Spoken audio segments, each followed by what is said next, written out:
राज ठाकरे की पार्टी महाराष्ट्र नवनिर्माण सेना ने महाराष्ट्र में मराठी भाषा के प्रयोग को लेकर अपना आंदोलन तेज कर दिया है। मराठी भाषा के प्रयोग को लेकर लगातार मनसे के कार्यकर्ता आंदोलन कर रहे हैं। इसी सिलसिले में महाराष्ट्र नवनिर्माण सेना के कार्यकर्ता निजी बैंकों में जाकर सभी लोगों से सिर्फ मराठी भाषा के बोर्ड लगाने का दबाव बना रहे हैं। इसी के साथ ही कर्मचारियों से मारपीट कर रहे हैं कि वो सिर्फ मराठी भाषा में बात करें। मराठी भाषा को लेकर लगातार महाराष्ट्र में नवनिर्माण सेना माहौल बनाने की पूरी कोशिश कर रही है।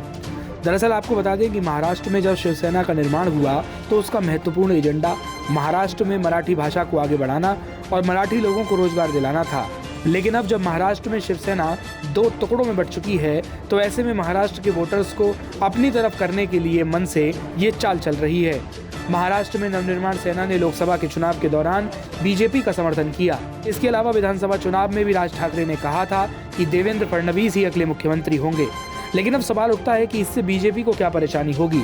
तो आपको बता दें कि महाराष्ट्र नवनिर्माण सेना के कार्यकर्ता बैंकों में जाकर मारपीट कर रहे हैं, जिनमें बड़ी संख्या में दूसरे प्रदेशों के लोग काम करते हैं और बिहार के लोग भी। इसीलिए राज ठाकरे का ये आंदोलन दिल्ली में बैठी भाजपा के लिए काफी परेशानी ला सकता है, क्योंकि इसी साल बिहार में विधानसभा का चुनाव होना है और अगर महाराष्ट्र में बिहार के लोगों के साथ कोई भी बदसलूकी हुई तो इसका असर बिहार के विधानसभा चुनाव पर पड़ेगा।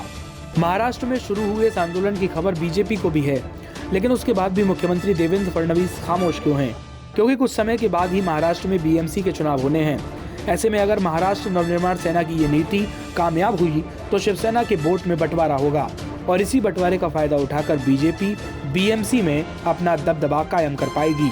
लेकिन कहीं बीएमसी में जीत की चाहत के बाद बिहार में बीजेपी को नुकसान न हो जाए, ये देखने वाली बात होगी।